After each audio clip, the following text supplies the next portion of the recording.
Hi, I'm Mary Jane Stone, and today we are going to talk about something very beautiful in the natural world, butterflies. We're going to talk a little bit about butterfly life, and we're going to make paper butterfly collages. Let's get started.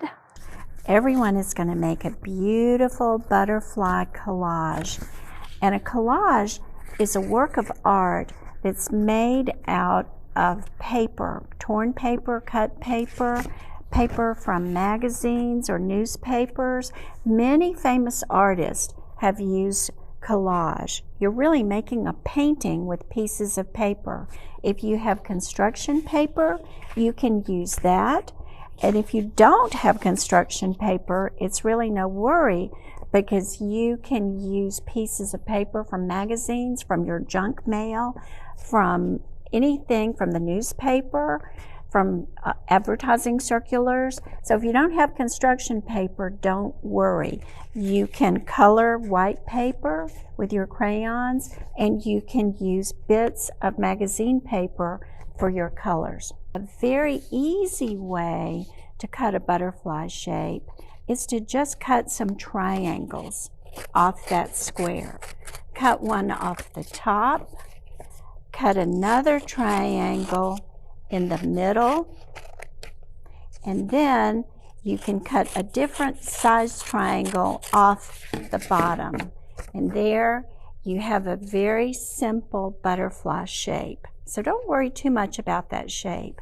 Once you have it basically cut out, and remember, my friends, you'll always have a grown-up near when you're using scissors. You might want to round off those shapes a little bit, but you don't have to. Now, once I have my butterfly shape, that butterfly is going to need a body. And a butterfly body is a very long oval. You know, an oval is kind of a long egg shape. It's a sort of a circle that's been elongated. And for a butterfly body, that oval has become very elongated. So I think the first thing I want to do with my glue stick is give my butterfly a body. Then we can start decorating his wing. Some circle cutouts, maybe some square cutouts, some oval cutouts, or even some triangle cutouts. You just cut out some triangles. So I think to start with, I'm going to make my butterfly pink and green and blue. And remember how I said that you don't have to have construction paper for this. If you have old magazines or even junk mail, any kind of old magazine or papers, you can use these things to cut out your butterfly shapes. And that is what many famous artists have done in the past. This is a page from a magazine, and I love this bright green color. So I'm going to use some of it for my butterfly collage.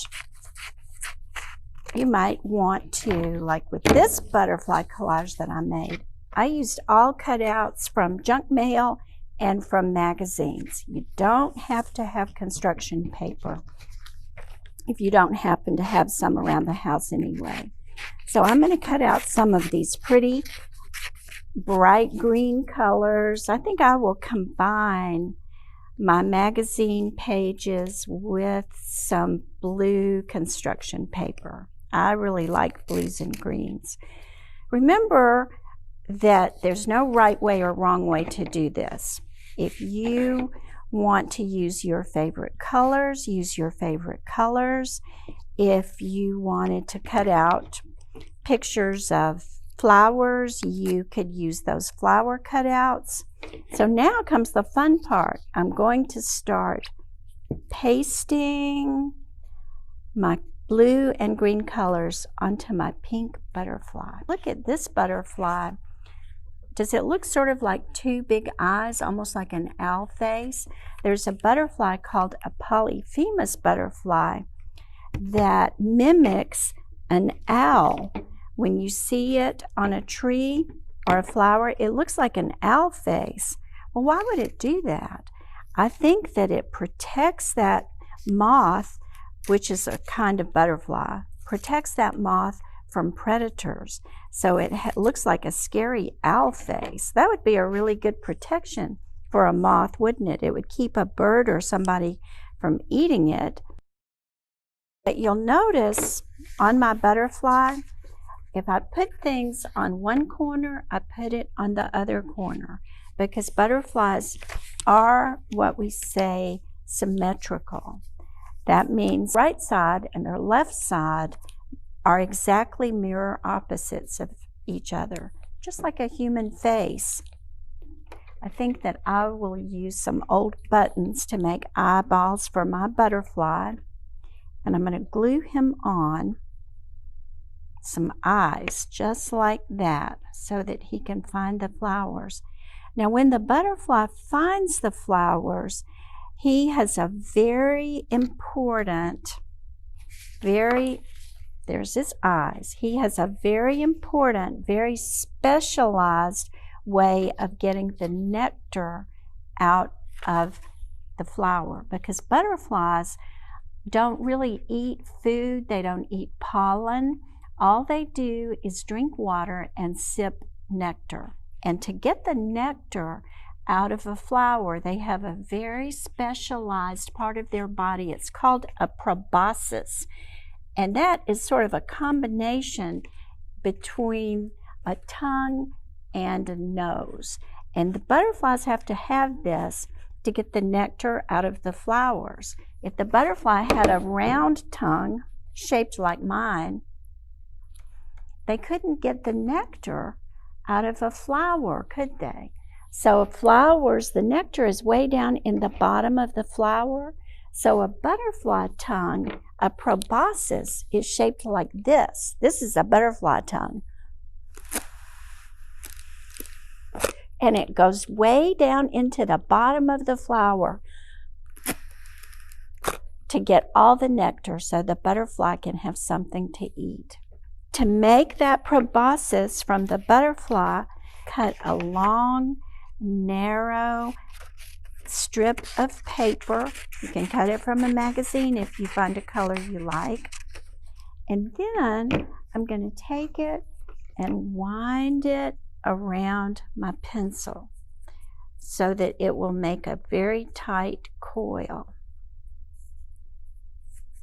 Because the butterfly is going to need that long proboscis to get the nectar out of the flower. Once I get it started, kind of winding around the flower, you can coil it up more tightly just with your fingertips.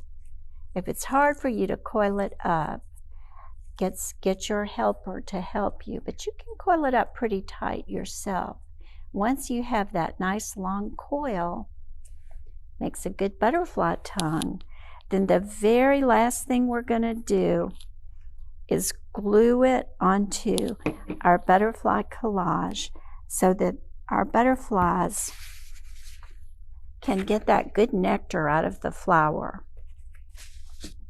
So remember today that how butterflies eat. They eat like this.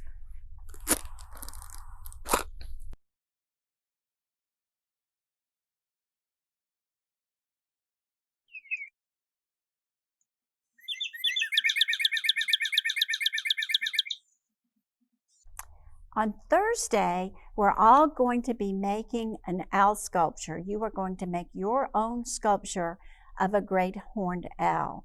And the simple materials that you will need to do that, and these are things everyone has at home, you'll need a mixing bowl, you'll need some ordinary table salt, you also will need plain flour, all-purpose flour, some water, not too much, some cooking oil, and a measuring cup.